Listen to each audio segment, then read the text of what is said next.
Hare Krishna. Question from Prathamesh Prabhu. In the three-level usage of the word Vedas, or three-level meaning of the word Vedas, which level is recommended by the Vedas themselves? Which is used by the Vedas themselves? Answer. The three levels of the meaning of the word Vedas is the narrow, the moderate and the extended. At the narrow level it refers to basically the four Vedas, the text, the Vedic Samhitas. The Rig, Sam, Yajur and Atharva Vedas.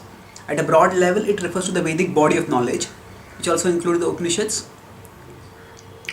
and the Brahmanas, Aranyakas. And in the broad level, further if we extend it, it can also include the knowledge which is coming in the Vedic tradition. And at the broadest level, Veda can also refer to all knowledge. So all knowledge can also be called as Veda.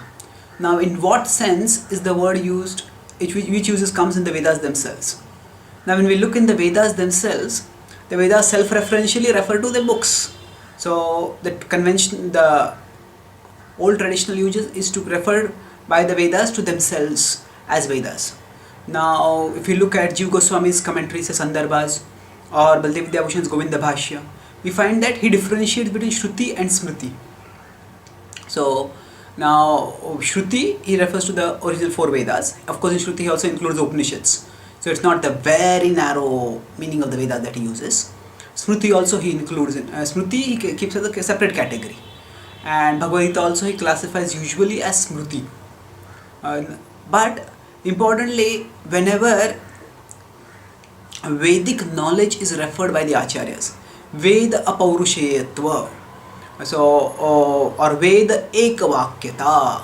For example, Madhacharya has written a book called Vishnu Tatparya Vinirnaya. So there he talks about Veda Ekavakyata. There is one Siddhanta that is expounded through the Vedas. So here when he uses the word Veda, he does not restrict it to only the four Vedas. He extends it to the entire body of knowledge, including the Puranas and the Itihasas also.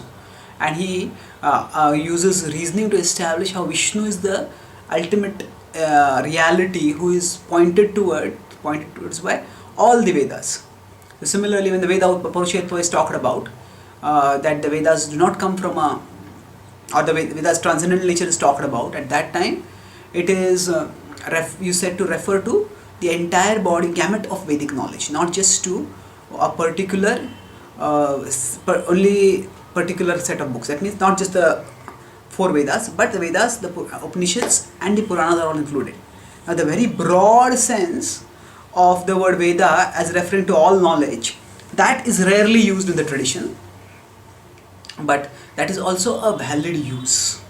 So importantly, we have to know that it is terms have their meanings. If one of the points in philosophy of language, very fundamental points, is that the meanings of words are not just stored in the dictionary.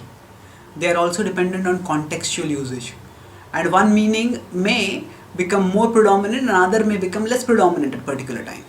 So in Kali Yuga especially, because of the inaccessibility of the Vedas, because there are no Brahmanas who can perform the kinds of sacrifices that are mentioned in the Vedas, so the knowledge that is given in the four Vedas themselves is not so much relevant.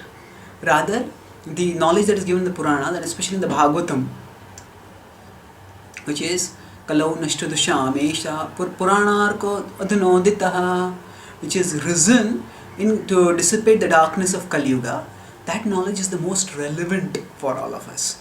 So from the context which we live in, the usage Veda, when we say Vedic knowledge in itself, the way our Acharyas, and by our Acharyas not just I mean Gaudiya Acharyas, but all recent Vaishnava Acharyas and others, they have referred to when they refer to the Vedic body of knowledge, they usually refer to it as a whole body of knowledge, and they focus within this Vedic body of knowledge not on the Vedas themselves, but on the Bhagavatam and the Puranas and the Bhagavad Gita. Thank you. Hare Krishna.